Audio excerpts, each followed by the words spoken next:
नमस्कार, मैं हूँ श्वेता माथुर और मेरे चैनल लाइफ इज़ ब्यूटीफुल में आपका स्वागत है।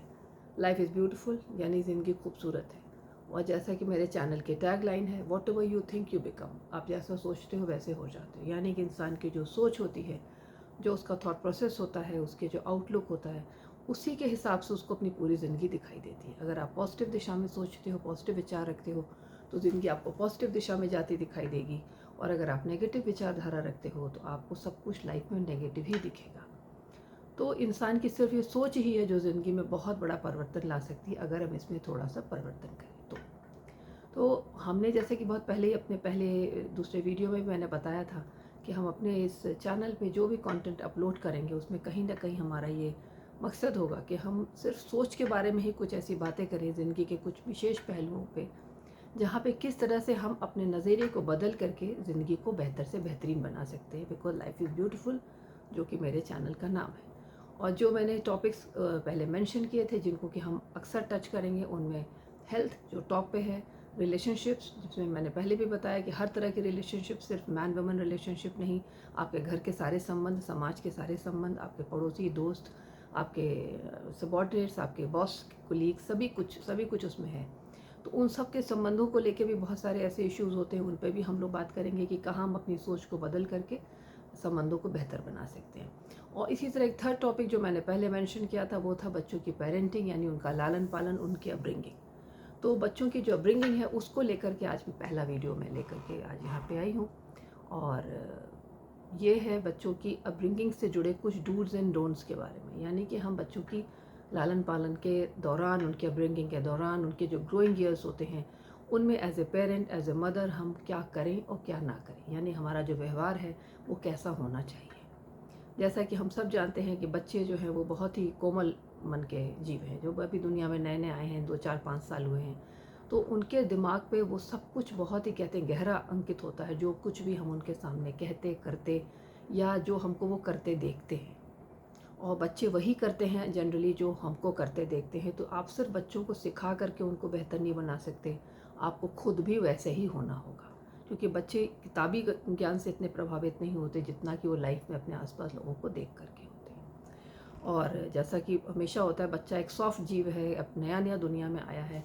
तो हम लोग अक्सर समझ भी नहीं पाते कि बच्चों की जो पूरा व्यक्तित्व तो आगे चल के जो इनकी यंग एज में जो बनेगा, वो सबकी जड़ उनके बचपन से, उनके अपब्रिंगिंग से ही जुड़ी होती है। बचपन से उसको कैसी हैंडलिंग मिलती है, आप उसके इमोशंस को कितना कहते हैं ना कि एक प्रोटेक्शन देते हो, उसको इमोशनल प्रोटेक्शन देते हो, उसको किस तरह से सही सिखाते हो, और एक सही व्यक्तित्व का उसके निर्माण करने में आप एज ए पेरेंट सहायक होते हो। यही सब जाके उसके एडल्ट लाइफ में उसके लिए हेल्पफुल होता है। तो बस हम लोग इसमें कुछ मैंने ऐसे पॉइंट्स हैं जो कि मैंने डिसाइड किए हैं कि मैंने इन इसी विषयों पे मैं आज आपको थोड़ा इलाबोरेट करूँगी। तो सबसे पहला पॉइंट जो मेरी नज़र में सबसे महत्वपूर्ण है कि बच्चों के साथ सबसे बड़ी चीज़ जो कि हमारा सबसे एक्चुअली सबसे बड़ी ड्यूटी है एज ए पेरेंट, कि बहुत प्यार से पेश आना चाहिए। प्यार से पेश आना चाहिए मतलब कि बच्चों की हैंडलिंग सॉफ्ट होनी चाहिए। जिस तरह से हम आपस में एडल्ट लोग भाषा का इस्तेमाल कर लेते हैं, कभी गर्म हो गए, कभी तेज़ हो गए, तो बच्चों के साथ ऐसा करने से हमेशा बचना चाहिए। बच्चों को बहुत प्यार से, बहुत मोहब्बत से, बहुत केयर के साथ उनको पालना चाहिए। और बच्चों से जितनी भी बातें करें उसमें हमेशा इस बात का ध्यान रखें कि आप किस तरह की लैंग्वेज का इस्तेमाल कर रहे हैं। और अगर आप अपने आपस में किसी से बात फ़ोन पे कर रहे हैं या अपने घर की जो भाषा है, आपके अपने जो एडल्ट्स आपस में बात करते हैं, उनमें भी हमेशा ध्यान रखें कि बच्चों के सामने इस तरह की भाषा का इस्तेमाल कभी ना हो। और बच्चों को कहते हैं ना कि एक जो माहौल है वो इतना ऐसा होना चाहिए कि जैसे बच्चों को हमेशा आप अपने टच से, अपने स्पर्श से उसको ये जताएं कि वो आपका सबसे प्रिय व्यक्ति है। और इसके लिए ही बहुत सी घरों में मैंने देखा है कि वो बहुत एक अच्छी आदत होती है कि दिन भर 24 घंटों में बहुत बार बच्चों को हग करते हैं, आई लव यू बोलते हैं, उनको चिपकाते हैं, सहलाते हैं, पैम्परिंग करते हैं। तो ये सब चीज़ें एक्चुअली बच्चों के लिए बहुत हेल्दी होती हैं, क्योंकि बच्चे जो है इससे संबंधों की जो निकटता होती है, उसकी घनिष्ठता होती है, उसको समझते हैं। और माँ बाप जो भी उनके घर में और भी जो एल्डर्स हैं जो कि इस तरह से उनके साथ जुड़ करके रहते हैं, तो संबंधों के प्रति जो उनका एक कॉन्फिडेंस बिल्डअप होता है बचपन से कि ये एक मेरा परिवार है और मेरे परिवार में ये मेरे प्रियजन हैं, ये सब कुछ उस समय से ही बच्चे देखना शुरू कर देते हैं। तो आपके जो स्पर्श है, जो आपकी उसकी हैंडलिंग है, यही उसको एक ऐसा ही उसी तरह का मतलब एक व्यक्तित्व आगे चल के बनाएगी जो कि बचपन से वो हमेशा आपके द्वारा अपने प्रति देखता जाएगा। तो इसी तरह से बच्चों के साथ ये एक, इसके अलावा जो एक बहुत दूसरी चीज़ जो बहुत इम्पॉर्टेंट है कि बच्चों के सामने घर के माहौल में ख़ास तौर से अपने माता पिता के बीच में जो संबंध हैं उनको बहुत ही मधुर बनाएं। कोशिश करें कि उसके सामने कभी कोई इस तरह की अनटूवर्ड जो मतलब इंसिडेंट, जो बातें माता पिता में अक्सर हो जाती हैं हम एडल्ट्स में, कोई बहस या कोई इस तरह का, तो वो उसके सामने ना करें। बच्चे इन सब चीज़ों से बड़ा इनसिक्योर महसूस करते हैं। बच्चे के लिए माता पिता सिर्फ एक मतलब अलग अलग नहीं, एक एंटिटी होते हैं कि मतलब वो दोनों एक हैं और उन दोनों की ही उसको ज़रूरत होती है। उन दोनों के प्रति उसका जो प्यार और जो एक कहते हैं ना, एक बिल्कुल अम्ब्रेला की तरह एक सुरक्षा चक्र सा है जो कि उसको बच्चे को प्रोवाइड करते हैं। तो बच्चा इन दोनों ही के प्रति बहुत ही संवेदनशील होता है। तो आप दोनों का जो एक कहते हैं म्यूचुअल जो व्यवहार होता है घर के अंदर, वो बच्चा बहुत नोटिस करता है। और ये मत सोचिए कि बच्चा सो रहा है या आपकी बॉडी लैंग्वेज से वो नहीं समझ पाता कि आपके बीच में कोई खटपट चल रही। तो जहाँ तक हो सके अपनी इस खटपट को बच्चों के सामने ना आने दें, चीज़ों को अपने बेडरूम में ही निपटाएं और अपने आपस के भी जो अपशब्द हैं या कुछ ऐसे जो दोषारोपण हैं उनको बच्चों के सामने करने से बचें। इससे बच्चे इनसिक्योर होते हैं, उनके में इमोशनल इनसिक्योरिटी आती है और परिवार से जो एक कॉन्फिडेंस और जो एक सिक्योरिटी मिलनी चाहिए उसमें कमतरी होती है। वो हमेशा एक डर और भय में होते हैं अपने घर के माहौल की वजह से। आपने देखा होगा कई बार बच्चों में इस तरह की बहुत सारी हीनता की भावना यानी कि इन्फीरियरिटी कॉम्प्लेक्स आ जाते हैं क्योंकि उनके घर का माहौल बहुत कंड्यूसिव, बहुत पॉजिटिव नहीं रहा बचपन में। तो इन सब बातों का हमेशा ध्यान रखना चाहिए। तीसरी बात जो बहुत ज़रूरी है, जो कि बच्चे में हमेशा एक कहते हैं उसके साथ फ्रेंडली एटीट्यूड रखें, उसके साथ खुल के कॉन्वर्सेशन करें, खुल के उससे पूछें। हमेशा अगर बच्चा स्कूल गया है तो भी आए तो उससे पूछें हाउ वाज द डे, कैसा रहा, उससे सारी चीज़ें डिटेल में पूछें, मतलब जहाँ तक बच्चा बताने में इंटरेस्टेड हो, ताकि उसको किससे इससे मिला, उसको कहाँ अच्छा लगा, क्या नहीं अच्छा लगा, और नहीं अच्छा लगा तो क्यों नहीं अच्छा लगा। ये सारी बातें माता पिता को भी पता होनी चाहिए। चीज़ों को फॉर ग्रांटेड ना लें। बच्चों आजकल बहुत सारी ऐसी घटनाएं होती हैं जहाँ बच्चों के साथ कभी कभी स्कूल में या बस में कहीं भी इस तरह का कोई दुर्व्यवहार होता है जो कि बच्चे क्योंकि माँ बाप से उतने जुड़े नहीं होते या इतने खुले नहीं होते तो बताते ही नहीं, और बहुत महीनों सालों तक इस तरह की चीज़ें चलती रहती हैं और बहुत बाद में वो ये चीज़ खोलते हैं कि हमारे साथ ऐसा महीनों से हो रहा था या बहुत हफ्ते से हो रहा था, लाइक दैट। तो इन चीज़ों से बचने के लिए बच्चों के साथ एक खुला कॉन्वर्सेशन रखें ताकि बच्चे को इतना विश्वास हो कि वो जो कहेगा आप उसकी बात को मानोगे या आप उसको सुनोगे। तो बच्चों को सुनना बहुत बहुत बहुत ज़रूरी होता है। वो स्कूल से आए तो भी, वो कहीं ट्यूशन के क्लासेस जाते हैं तो भी, और उनको जहाँ भेजते हैं वहाँ पे भी आपको पूरी तरह से पुष्टि होनी चाहिए कि वहाँ पे कौन कौन लोग हैं, क्या मतलब किस तरह के फैमिली मेम्बर्स हैं, कितने एडल्ट्स हैं, कौन को, ताकि आपको भी पता रहे कि बच्चा आपका किस माहौल में 1 घंटे 2 घंटे के लिए जा रहा है। चाहे वो खेलने जा रहा है या पढ़ने जा रहा है या किसी दोस्त के भी घर जा रहा है, तो भी आपको पूरी जानकारी होना बहुत ज़रूरी होता है।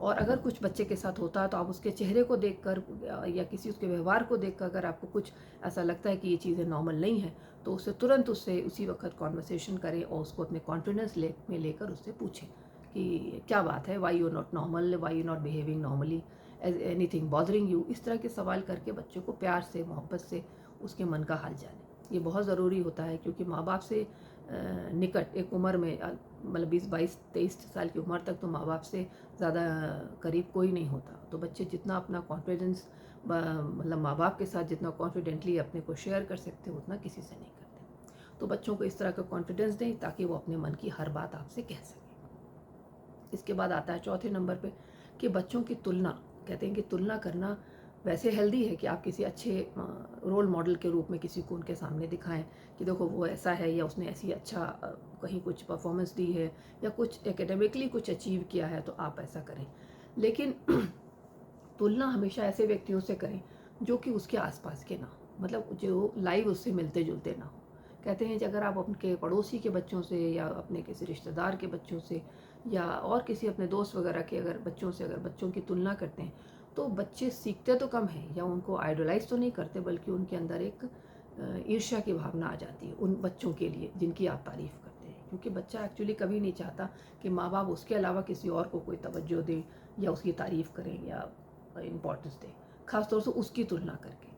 तो बच्चों से इस तरह से तुलना ना करें कि मतलब वो देखो उसके बच्चा को देखो कहाँ जा रहा है, तुम कहाँ क्या कर रहे हो, इस तरह कह के आप एक तरीके से हम बच्चे के अंदर एक बहुत इन्फीरियरिटी कॉम्प्लेक्स डेवलप करते हैं, हीनता की भावना डेवलप करते हैं, जैसे वो बिल्कुल बेकार है, नकारा है। तो आप इस तरह का व्यवहार कभी नहीं बच्चों से करना चाहिए। हमेशा उनसे प्यार से बात करें और बताएं उनको कि देखो बेटा वो बहुत अच्छा है, उसने किया, आप भी कर सकते हो, उनको भी साथ साथ में इनकरेज करें कि आप भी ऐसा कर सकते हो, even you can do it. तो समझाएं भी, तुलना भी करें, लेकिन बच्चे को एक अपनेपन से उसको इस तरह से एनकरेज भी करें कि वो भी बहुत कैपेबल है। तो बात करते वक्त बच्चों के साथ कभी हम लोग बहुत लूज टॉक कर जाते हैं, तो बच्चे ये चीज़ें बच्चों के मन में घर कर जाती हैं। तो इन चीज़ों से हमेशा बचपन से बच्चों से बात करते समय, तभी मैंने शुरू में कहा, एक बहुत सॉफ्ट और केयरफुल हैंडलिंग होनी चाहिए अगर आपको बच्चे का एक बैलेंस व्यक्तित्व बनाना है बड़े होकर के। उसके बाद सॉरी, उसके बाद अगर आप बच्चों की तुलना अपने घर के जो के सिबलिंग है उनके साथ भी कभी ना करें। कभी कभी क्या होता है, हर बच्चा अपने आप में यूनिक है, किसी में कोई क्वालिटी होती है, किसी में कोई कैपेबिलिटी होती है। तो आप उनके बड़े भाई बहनों से या छोटे भाई बहनों से आप उनको मिलाओ, और वो देखो कहाँ से कहाँ जा रहा है, वो देखो उसका रिजल्ट देखो कहाँ से कहाँ जा रहा है, एक तुम हो। ये कह के भी आप बच्चे के मोराल को डाउन करते हो। आप उनसे पूछें कि ऐसा क्या कारण है कि आपके मार्क्स अच्छे नहीं आते, या क्या कारण है क्लास में आपका मन नहीं लगता, या पढ़ाई में ऐसी क्या चीज़ है जो कि आपको मतलब अच्छा परफॉर्मेंस करने से रोकती है। तो आपकी ड्यूटी है पता करना कि वो अच्छा क्यों नहीं कर रहा, ना कि उसको उसके बखिया उखेड़ना कि हाँ ऐसा क्यों किया, वो देखो ये फलाना ऐसे करता है, तुम तो ये हो। ये सब चीज़ें बच्चों के लिए बहुत ही डैमेजिंग होती हैं उनके कोमल मन पे, और उनका कहते हैं ना अंदर से कॉन्फिडेंस ब्रेक होता है, हिल जाता है, अगर अपने ही माँ बाप उनको इस तरह से नीचा गिराते हैं दूसरों से कंपेयर करके। इस तरह के शब्द बच्चों के साथ कभी नहीं यूज़ करने चाहिए। हमेशा उनको अगर इनकरेज करना है या किसी का रोल मॉडल बना के किसी को पेश करना है तो बड़ी पॉजिटिव तरीके से करें, और उनकी कैपेबिलिटीज़ को भी उनको जताएं, ताकि उनको लगे कि ठीक है मुझे बता रहे हैं पेरेंट्स, लेकिन मेरी भी बहुत सारी कैपेबिलिटी है जिससे कि वो मतलब दे आर अवेयर ऑफ। तो माता पिता एक कहते हैं ना कि आप मोरल भी उसका बिल्डअप करो, उसकी दूसरों की तारीफ भी करो, और उन सब चीज़ों को एक कलेक्टिवली उसको एनकरेज करने के लिए यूज़ करो, ना कि उसको टारगेट करके नीचे गिराने के लिए। ऐसे ही कुछ चीज़ें हैं जो बच्चों के साथ हरगिज़ नहीं होनी चाहिए। शब्द मतलब मुझे लगता है ये बहुत ही डैमेजिंग है, बहुत डेवस्टेटिंग होता है बच्चों के लिए कि आप बच्चे की सेल्फ रिस्पेक्ट को टारगेट करते हो। बच्चा चाहे 5 साल का हो, चाहे 15 साल का, चाहे एक अडल्ट हो, हर इंसान की अपनी एक सेल्फ रिस्पेक्ट होती है। तो बच्चे ऐसा नहीं कि वो बच्चा छोटा है तो उसकी कोई सेल्फ रिस्पेक्ट नहीं है, उसका कोई अपना ईगो नहीं है। तो बच्चों को कभी भी इस तरह के अपशब्द बोलना, जो कि हमारे मतलब हिंदुस्तानी कहते हैं ना सोसाइटी में, फैमिलीज़ में बड़ा कॉमन है, और ये कि अक्सर माएँ जब बहुत झुंझलाई हुई होती हैं या गुस्से में होती हैं, या फादर भी अगर इस तरह से कोई अपनी समस्या से कोई ग्रस्त हैं और बच्चे ने आके एकदम से अपनी कोई बात कह दी जो कि उनको उस वक़्त नहीं अच्छी लग रही है, तो या कुछ और भी ऐसे कुछ कहा, तो एकदम से कह देंगे कि तुम तो पता नहीं पैदा क्यों हुए थे, लाइक दैट। इस तरह के जो सेंटेंसेस होते हैं ये बच्चों के मन के लिए, उनकी कहते हैं ना उनकी साइकी के लिए बहुत ही डैमेजिंग होते हैं, कि वो मतलब बच्चा ऐसा महसूस करे कि मैं पैदा ही क्यों हुआ था। अगर आपको अपने कोई इश्यूज़ हैं, मतलब माँ बाप को कोई इश्यूज़ हैं, फाइनेंशियल इश्यूज़ हैं, या बच्चों की अपब्रिंगिंग में कोई समस्या आ रही, तो उसका सुझाव करें। उस बच्चे को बेचारे को टारगेट ना करें, क्योंकि बच्चे ने आपसे नहीं कहा था कब उसको दुनिया में लेकर के आए। तो बच्चे के सामने इस तरह के इतने कड़वे शब्द बोलना कि तुम दुनिया में बेकार ही आए, या पैदा होने से पहले ही तुम्हें कुछ हो जाता तो अच्छा था, और मेरे सिर पे तो बोझ हो गए, तो ये चीज़ें बच्चों के लिए बहुत बहुत बहुत डैमेजिंग होती हैं। उनको मतलब माँ बाप से अगर ये चीज़ अनलव्ड वाली feeling that they don't love me, या I am unwanted in the family, ये बच्चों के लिए, उनके कॉन्फिडेंस के लिए, उनके मोरल के लिए बहुत ही डैमेजिंग होती है। बच्चों को कभी इस तरह के कड़वे शब्द ना कहें। और कभी अगर आपके मुंह से कुछ गुस्से से निकला भी है, तो हमेशा बच्चों को जब आपका मूड ठीक हो जाए तो बुला के उनको प्यार करें और कहें कि नहीं बेटा आई वॉज सॉरी। जब आप बच्चों को सिखाते हो कि आप दूसरों को सॉरी बोलो और माफ़ी मांगो, तो आप खुद भी बच्चों से कह सकते हो बेटा I was very tense that time, या आई वॉज़ वेरी, मैं इस प्रॉब्लम की वजह से उस वक्त मेरा मूड थोड़ा ऑफ था, I was pissed off that moment. So उसको फिर प्यार करके उन चीज़ों को डैमेज कंट्रोल करो। लेकिन हालांकि डैमेज कंट्रोल भी वहाँ होता नहीं है, क्योंकि जिस वक्त बच्चे को वो कड़वा शब्द सुनाई पड़ता है वो उस वक्त ही बहुत उसके लिए वो डैमेजिंग होता है। तो इन सब बातों को करने से हमेशा बचें, बच्चों को बहुत प्यार मोहब्बत से पालें। और इसके अलावा और भी बहुत सारी चीज़ें हैं, जैसे कि बच्चों को आपको कोई एटिकेट सिखाना है, कुछ उनको दूसरों के सामने कैसा व्यवहार करना है ये सिखाना है, तो बच्चों को अकेले में सिखाएं। अगर कोई मेहमान आ गया उसके सामने आपने, सपोज़ कि एग्जांपल के तौर पे मैं कह रही हूँ कि अगर कोई आपने नाश्ते लगा दिए और बच्चा उस वक्त आपका भूखा है, लेकिन आपने उसको कभी अकेले में नहीं समझाया कि अगर कोई मेहमान बैठा हो तो किस तरह का व्यवहार करे, तो वो मेहमान वाली प्लेट से ही उठा उठा के खाने लगा। अब आपको अच्छा नहीं लग रहा है, आप बच्चों को बहुत बार बार मना कर रहे हो, बट क्योंकि आपने उसको कभी अकेले में समझाया नहीं है टिकेट्स के बारे में, तो वो बच्चा जानता ही नहीं, तो वो उठा उठा के खा रहा है। अब आप थोड़ा एम्बैरेसमेंट में हो कि मैं कैसे बच्चे को रोकूं, तो कई बार क्या होता है, बहुत तेज़ गेस्ट के सामने लोग चिल्ला देते हैं, तो बच्चा हड़बड़ा गया, या कभी गेस्ट के सामने उससे कोई क्रॉकरी का पीस टूट गया, कोई कप या ग्लास, तो लोग इतना तेज़ शाउट करेंगे कि क्या बदतमीज़ी है, ये क्या दूसरों के सामने ये कर रहे हो। तो बच्चा उस वक्त सहम जाता है। बच्चों को सब कुछ पहले सिखाएं, गेस्ट के सामने सिखाने का टाइम नहीं होता वो। आप उसको, और अगर उस वक्त कुछ वो कर रहा है तो उसको एज इट इज़ छोड़ दें, और जैसे ही गेस्ट आपके घर से जाएं उनको फ़ौरन बताएं कि बेटा आज जो तुमने बिहेवियर किया इट वॉज नॉट एक्सेप्टेबल, और नेक्स्ट टाइम से आप नहीं करोगे। ऐसी कोई दुनिया आपके ऊपर नीचे नहीं होगी अगर किसी ने देख लिया कि आपका बच्चा कुछ थोड़ा बहुत बचपने में कुछ मिसबिहेव कर गया, या उनके सामने कुछ ऐसा कुछ कर गया जो कि आपके हिसाब से एटिकेट के दायरे के बाहर है। तो ये ड्यूटी आपकी पहले की है कि आप उसको पहले ही सिखाएं कि अगर कोई घर में आएगा तो आप ऐसे ऐसे ऐसे ये नहीं करोगे बेटे, and this this this this is the आपका परमिसिबल बिहेवियर है जो कि आपको इसी के अंदर रहना है। तो ये सब चीज़ें बहुत ज़रूरी हैं बच्चों को बताना, ना कि उनको सबके सामने या किसी भरे कहते हैं ना भीड़ के सामने चिल्लाना उनके ऊपर, या उनको बिल्कुल कुछ इस तरह से एक वहाँ पे भी एक तरीके से देखा जाए तो उनका जो सेल्फ रिस्पेक्ट है वो वहाँ पे भी उस पर भी अटैक होता है अगर हम इस तरह के लाउड शब्दों में उनको कुछ भला बुरा कहते हैं। इसी तरह कुछ और आपको अगर बच्चों को सिखाना है, जैसे कि आपको बड़ों का पैर छूना या नमस्ते करना, या कोई और अच्छी आदतें हैं कि आप बेड पे जाने से पहले ब्रश करोगे, या आप ऐसे हाथ धोगे हर बार मील से पहले, हर खाने के ब्रेकफास्ट और सोने के पहले। तो जो कुछ भी आपको सिखाना है, सिखाने से भी ज़्यादा ज़रूरी है कि आप खुद वो उसके साथ करें।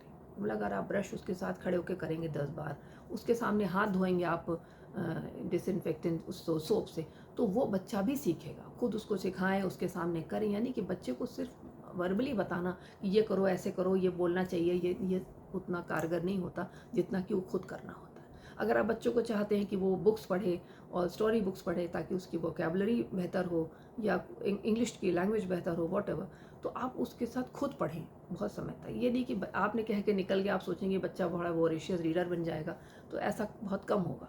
जब आपको वो माँ बाप को पढ़ते देखेगा तो ऑटोमेटिकली उसके अंदर एक वो आ गया, एक कहते हैं ना बच्चों की क्यूरोसिटी होती है और बच्चे हमेशा बड़ों की नकल करते हैं, तो फिर वो भी पढ़ेगा और धीरे धीरे अपना उसका भी एक इंटरेस्ट डेवलप होगा।